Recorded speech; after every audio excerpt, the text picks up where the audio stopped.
ఈయనేంటి చనిపోయి ఉన్నాడు? నిన్ను డూప్లికేట్ విగ్రహం అందజేసింది వీడికి బావా?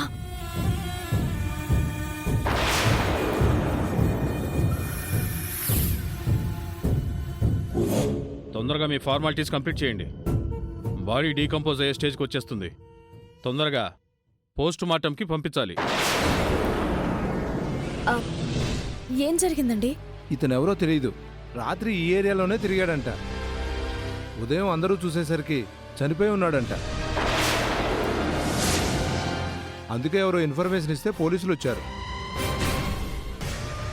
పగటి వేషగాళ్ళలా ఉన్నాడు, కానీ అవతారం చూస్తుంటే నిజమైన మంత్రగాళ్లానే ఉన్నాడు. అవునండి, ఈ మధ్య పిల్లల్నెత్తుక్కోవడానికి ఇలాంటి వేషాల్లో తిరుగుతున్నారు. పిల్లల కోసం వచ్చిన వాళ్ళ కనపడ్డం లేదు. ఏదో చెయ్యకూడని పని చేయడానికి వచ్చినట్టుగా ఉన్నాడు. అందుకే రక్తం కక్కుకొని చచ్చాడు. దేవుడి విషయంలో ఏదైనా చెడు చేయాలని చూసిన వాళ్ళకి ఇలా జరుగుతుంది. ఇతను ఇంతకుముందు ఈ ఏరియాలో ఎప్పుడైనా చూసారా? లేదు సార్. ఇది ఎవరిల్లు? దీని ఓనర్ ఎక్కడ ఉంటాడు? ఓనర్ని మేము పెద్దగా చూసింది లేదు సార్. నిత్యం ఈ ఇంట్లో ఎవరూ ఉండరు. అప్పుడప్పుడు పేయింగ్ గెస్ట్లా జనం వస్తూ పోతుంటారు. కానిస్టేబుల్ సార్, దీని ఓనర్ ఎవరో ఇమీడియట్గా కనుక్కోండి. వెంటనే ఈ ఇల్లు సీజ్ చేయాలి. Okay sir. సార్, ఇది హత్య అంటారా ఆత్మహత్య అంటారా? ఇంట్రాగేషన్ చేయకుండా హత్య ఆత్మహత్య అన్న విషయం, ఈయన చావుకి మరేదైనా కారణం ఉందా అన్న విషయం చెప్పలేం. వివరాలు సేకరించి మీడియాకి ఇన్ఫర్మేషన్ ఇవ్వడం జరుగుతుంది. ప్రస్తుతం ఓ అనుమానాస్పద మృతిగా కన్సిడర్ చేయాల్సి వస్తుంది. దీని వెనక ఏం జరిగిందో త్వరలోనే వెల్లడిస్తాం.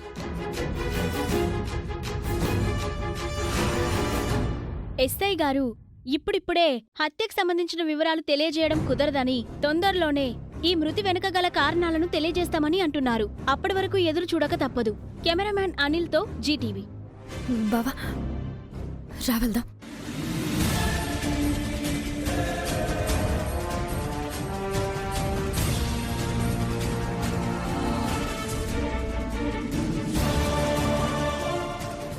గాలరుద్ర ఎందుకు చనిపోయాడు? ఇలా ఎందుకు జరిగింది? ఇలాంటి వెధవలకి చావు ఇలాగే వస్తుందామని వీళ్ళ గురించి ఆలోచించాల్సిన అవసరం లేదు. పద.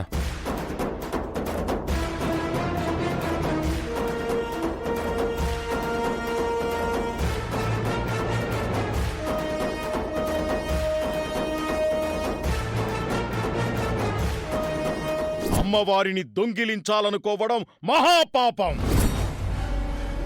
ఆ పాపానికి తగిన శిక్ష మరణ శిక్షే. నేనిచ్చింది నకిలీ విగ్రహం కదా, మరి ఇలా ఎందుకు జరిగింది?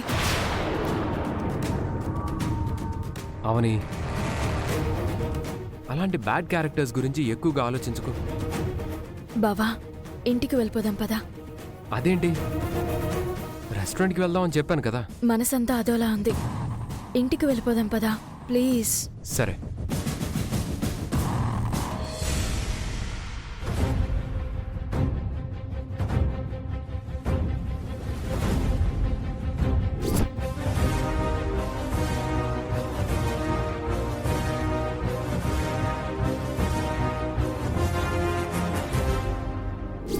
మీ ఇంట్లో అమ్మవారి ముక్కు పుడుకుందంట కదా, అది మాకు కావాలి. అది ఆకారంలో చిన్నదై ఉండొచ్చండి, కానీ అది మా పూజ గదికి మాత్రమే పరిమితం.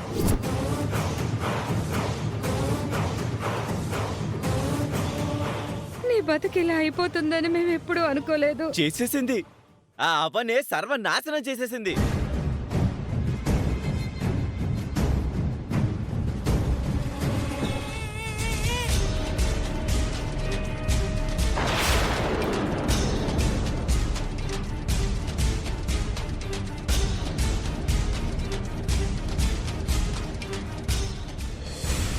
కావ్య, బావున్నావా? ఎప్పుడొచ్చావు? పులకరించిపోయేలా పలకరింపు ఎంత తీయగా ఉందో. ఇలాంటి మనిషిని కొట్టబుద్దవుద్దా తిట్టబుద్దవుతుందా? ఏమైంది? మీరు చేసిన పనులు అలా ఉన్నాయి. కొట్టే స్టవ్ వెలిగించకుండా మటన్ మంచూరియా అయిపోతారు. మేమేం చేసాం? ఇంకేం చేస్తారు? కావ్య పెళ్లి చేశారు కదా, చాలదా? కావ్య ఎందుకు ఏడుస్తున్నావు? లైఫ్ రిస్క్ లో పెడితే ఏడవకుండా ఉంటుందా? కావ్య మళ్ళీ ఏమైనా అన్నారా? డబ్బులు తీసుకురమ్మని పంపించారు. పంపించలేదక్క, మెడబెట్టుకొని బయటికి గెంటేశారు.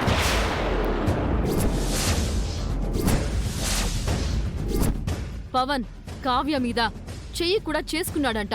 అవునా కావ్య? అవును మావయ్య. ఇప్పుడు చేయి చేసుకున్నాడు, తర్వాత కాల్ చేసుకుంటాడు, ఆ తర్వాత సిగరెట్లతో బాతలు పెడతాడు. గృహహింసలో ఉన్న అన్ని చాప్టర్లు వాడేస్తాడు. కావ్య నువ్వులే, వెళ్ళి మాట్లాడదాం పదా. రా. పదండి. ఆగు.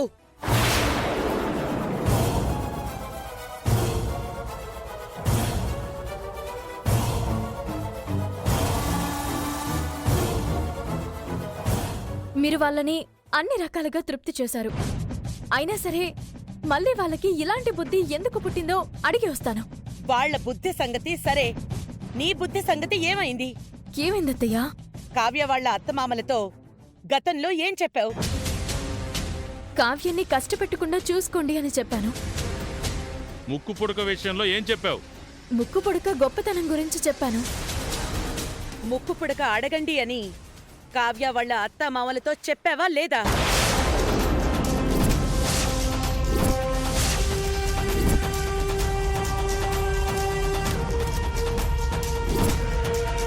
అలా చెప్పావా లేదా అని అడుగుతున్నాను. అంటే అత్తయ్య అది ముందు అడిగిన దానికి సమాధానం చెప్పు.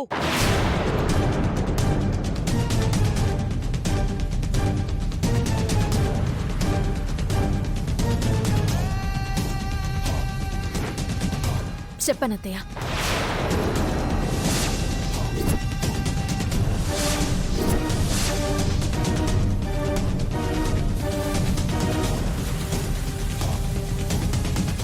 కానీ ఎందుకు నేను అలా చేయాల్సి వచ్చింది అంటే ఇంకేం మాట్లాడుకో.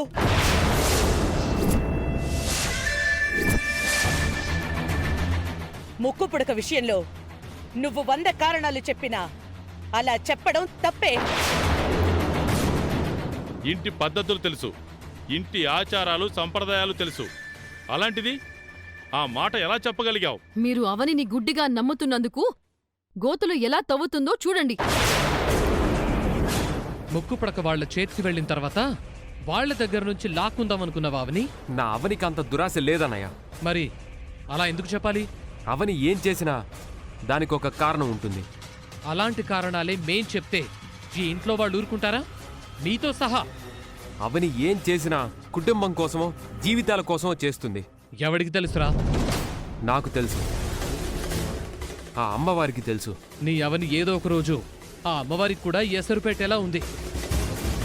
అన్నయ్య దయచేసి అలా మాట్లాడుకో. అవునరా, ఈరోజు ముక్కు పుడక మీదే స్కెచ్ వేసిన మనిషి రేపటి రోజున అమ్మవారిని తాకట్టు పెట్టదని నమ్మకమేంటి? అబ్బా, కరెక్ట్ గా అడిగావన్నయ్య. అడుగు, అడగనయ్యా. అసలు నువ్వు ముక్కు పుడకని ఎలా అడగమన్నావు? ఇప్పటికీ మాకు చాలా ఆశ్చర్యంగా ఉంది. అత్తయ్య నేనెందుకు అలా చెప్పాల్సి వచ్చిందో చెప్తాను వినండి. ఏం చెప్తావు? ఏం చెప్పినా అందులో నీ తప్పు లేనట్టుగా సృష్టించుకుని చెప్తావు, అంతే కదా? ఈ మాట మాత్రం కరెక్ట్గా చెప్పారు. నేను మీ కంటికి తప్పులను సమర్థించుకునే దానిలా కనిపిస్తున్నానా?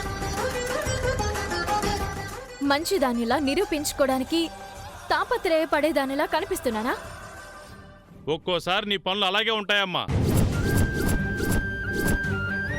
అన్యాయంగా మాట్లాడకండి నాన్న. ముక్కు పుడక విషయంలో ఇది నీ మొదటి తప్పు కింద వదిలేస్తున్నాను. ఇంకొకసారి ఇలాంటి తప్పు చేశావంటే నీ పరిస్థితి చాలా దారుణంగా ఉంటుంది. అలా వదిలేసావేంటమ్మా? అవనికి పనిష్మెంట్ ఏం లేదా? అవునమ్మా, ఇదేమైనా చిన్న విషయమా?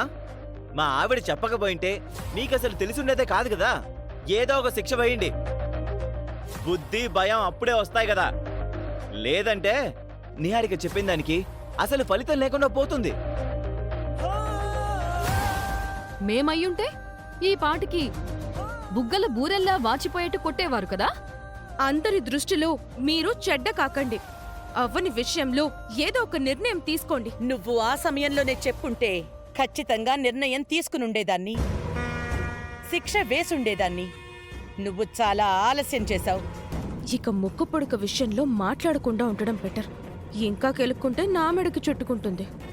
నిహారిక, ఈ విషయం చెప్పడంలో ఆలస్యం అయ్యుండొచ్చు గాని నువ్వు చేసింది మాత్రం తప్పే అవని. నువ్వు ఈ ఇంటి కోసం చేసిన మంచి పనులు దృష్టిలో పెట్టుకుని ఈసారికి నిన్ను క్షమించి వదిలేస్తున్నాను. మరోసారి క్షమాపణ ఉండదు. ముందు నా కూతురు గురించి ఆలోచించండి అత్తయ్య. 3 నెలలకో 6 నెలలకో పండక్కో పబ్బానికో నా కూతురు పుట్టింటికొస్తే పర్వాలేదు కానీ వరకట్న వేధింపులతో వస్తుంటే మేమెలా తట్టుకుంటాం?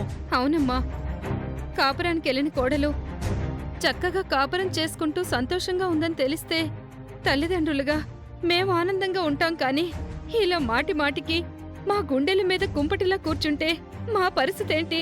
తొందరపడి పెళ్లి చేసేసి ఎంత పెద్ద తప్పు చేశావో చూడు. ప్రతిసారి డబ్బులు డబ్బులు అంటూ కావ్య ఇంటికి రావడం కరెక్ట్ కాదు. డబ్బులతో సమస్య పరిష్కారం అవ్వదు. దీనికి నువ్వేం చెప్తావు? తొందరలోనే కావ్య సమస్యను పరిష్కరిస్తాను. కావ్య జీవితం చక్కదిద్దే బాధ్యత నాదే. అవని బాధ్యత తీసుకుంది కదా, అవనికి కొంత సమయం ఇవ్వండి వసంత. కొన్ని విషయాల్లో తొందరపడి పెద్దరికం తీసుకుంటే ఇలాగే ఉంటుంది.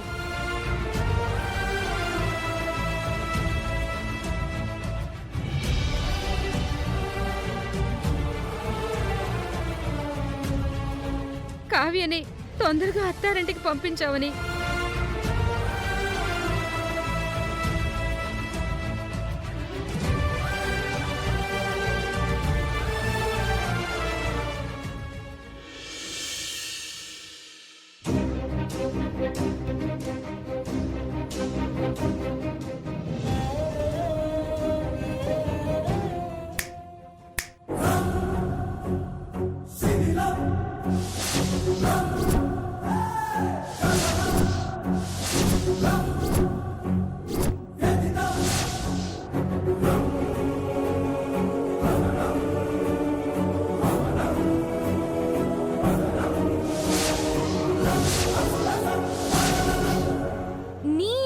తెలివైనది లోకంలో మరొకరు లేరు అన్నట్టుగా బిల్డప్ ఇస్తుంటావు కదా అవని. చూసావా ఇప్పుడు ఏమైందో? ముక్కు పుడక విషయంలో నిన్ను ఆ రకంగా ఇరికిస్తాను అని నువ్వస్సలు ఊహించలేకపోయావు కదా అవని. నీకు బ్యాడ్ టైం నడుస్తుంది అవని, అందుకే నువ్వు కొంచెం తగ్గి ఉండడం మంచిది. నేను మొన్న శుక్ర మహాదశలో అడుగు పెట్టాను. నా టైం బ్రహ్మాండంగా పవర్ఫుల్ గా ఉంటుంది. నాకు ఎదురొచ్చావనుకో వోల్వో బస్ కి ఎదురొచ్చినట్టే. నన్ను టచ్ చేసావనుకో ట్రాన్స్ఫార్మర్ ని టచ్ చేసినట్టే. అర్థమైందా బేబీ? ఇన్న అనార్థాలకు మూలమైన నీ గురించి నాకర్థం కాక ఇంకెవరికి అర్థమవుతుంది? నువ్వింక మారవని క్లియర్గా అర్థమైంది. ఒక బుక్ ని ఎన్నిసార్లు చదివినా అందులో కథ మారదు, ముగింపు మారదు. నేను కూడా అలాంటి దాన్నే అవని. సమాజానికి కుటుంబానికి హాని కలిగించే పుస్తకాలను తగలబెట్టేయడమే మంచిది. అది నీ వల్ల కాదు. ప్రయత్న లోపం లేకుండా చేస్తే దేనినైనా మనిషి మార్చగలడు. విప్లవ వీరనారిలా మాట్లాడుతున్నావు కానీ నన్ను ఢీ కొట్టడం అంత సులభం కాదు అని ఈ పాటికే నీకు చాలా అనుభవం అయిందని అనుకుంటున్నాను. నాకు అనుభవం అయింది. నీకు గుణపాఠం చెప్పడమే బ్యాలెన్స్ ఉంది. గుండు సోదొచ్చి గుణపం దగ్గర తోకాడిస్తే ఎలా అవని? గెలిచినట్టు సంబరపడిపోకు. నన్ను ఇరకాటంలో పెట్టడం కోసమే కావ్య వాళ్ళ అత్తామామలతో ముక్కు పుడక డ్రామాని నువ్వు ఆడించావు. దానినిప్పుడు నీ మీదకి వాడుకున్నాను. ఇది నాకు బిగ్ విక్టరీ అవని. సెలబ్రేట్ చేసుకోకుండా ఎలా ఉంటాను? నిహారిక వెళ్ళి ఆస్తుల్లో వాటాలు అడగండి అని రెచ్చగొట్టింది. అందుకే ముక్కు పుడకని అడ్డు పెట్టుకొని నిహారికకి బుద్ధి చెప్పాను అని అత్తయ్యతో చెప్పుకోలేవు. నేను కావ్య వాళ్ళ అత్తమామలని 10 లక్షలతో నోరు మూపించాను అని నిరూపించలేవు. ఏ రకంగానూ నువ్వు ప్రయత్నం చేసినా ఆ అత్తయ్య ఇప్పుడు నీ మాటలు వినే పరిస్థితిలో లేదు.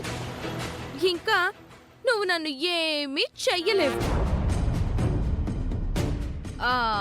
ఫర్ యువర్ కైండ్ ఇన్ఫర్మేషన్, తొందరలో వేదవతి చేతుల మీదుగా ముక్కు పొడుకని బహుమతిగా స్వీకరిస్తాను.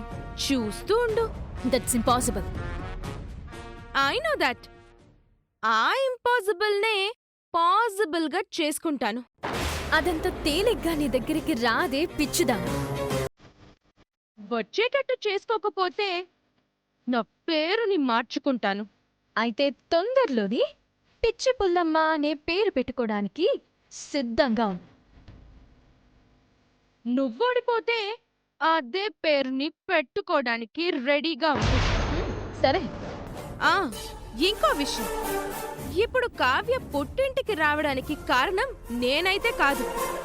నువ్వు నన్ను అనుమానించినా ఐ డోంట్ కేర్. కనిపెడతాను, నీ పని పడతాను. ప్రతిసారి టైం నీది నడవదు అని చెప్పాను కదా అవని. ఈసారి నాకు ఫేవర్గా ఉంది. నీకు తొందర ఎక్కువ నిహారిక. నేనే గెలిచాను అని ముందే ఊహించుకుని సెలబ్రేట్ చేసుకుంటావు. రుకో, జరా రుకో. ఒక్క సెకండ్లో, ఒక్క అడుగులో అన్నీ మారిపోతాయి. నువ్వు ప్రస్తుతం నా మీద నింద మాత్రమే వేశావు. నా మీదింకా గెలవలేదు. గెలుపు నీ వైపు రానివ్వను. అంతిమ విజయం నాదే.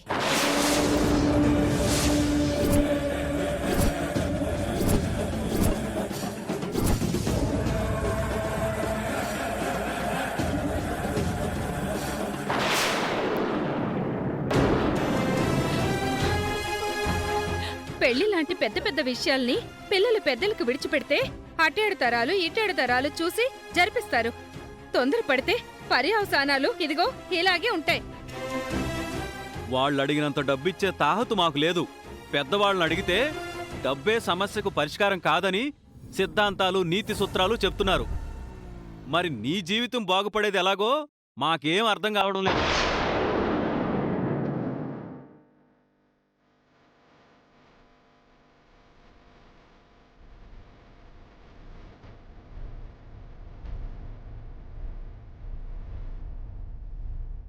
పవన్ వాళ్ళు డబ్బు మనుషులంతా. వాళ్ళని నీ మాట అంతా నచ్చ చెప్పి నా కాపురాన్ని నిలబెట్టలేవు. నా మరో రకంగా భయపెట్టినా, బెదిరించినా 4 రోజులు బాగుంటారు. తర్వాత టార్చర్ చూపిస్తారు.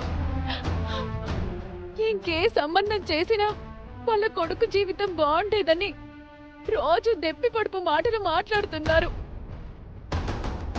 ఆ ఇంట్లో కడుపు నిండా అన్నం తినలేకపోతున్నాను.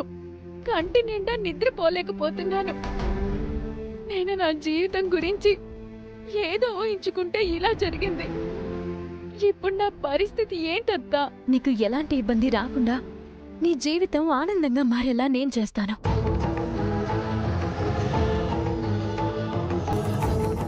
ఏం చేస్తావు, ఎలా చేస్తావు? మాకెవ్వరికీ తెలియకుండా కావ్య వాళ్ళ అత్తమామల్ని ఆస్తుల్లో వాటా అడగండని, ముక్కు పొడక అడగండని రెచ్చగొడుతున్నావు. వాళ్ళు ఆశపడకుండా ఉంటారా? నా గురించి మీకు తెలీదా? నేనలా చెప్పే మనిషినా? అలాంటి మనిషినా అంటున్నావు. నిహారిక నిరూపించింది కదా. దాని మాటలు మీరు ఎలా నమ్ముతున్నారక్క? దాని క్యారెక్టర్ అలాంటిదో, అవని క్యారెక్టర్ అలాంటిదో మీకు తెలీదా? తులసి మొక్కకు కలుపు మొక్కకు మధ్య ఎంత తేడా ఉంటుందో నిహారికకు అవనికి మధ్య కూడా అంతే తేడా ఉంటుంది. కళ్ళ ముందు కనిపిస్తున్న దాన్ని కూడా నమ్మదంటావా ఏంటి? నిజాలు తెలుసుకోకుండా ఇష్టం వచ్చినట్టు మాట్లాడకండాక. అసలు ఆ రోజు అవని ముక్కు పుడక విషయంలో నువ్వు ఉండవని అలా చెప్పడానికి కారణం ఎవరో ఏంటో తెలుసా? బావా, ఇప్పుడు మనం ఏం చెప్పుకున్నా ఫలితం ఉండదు. నిజాలను అబద్ధాలుగా ఆ నిహారిక సృష్టించేసింది. ఇప్పుడందరికీ నా మాటల కన్నా నిహారిక మాటలే తీయగా ఉంటాయి.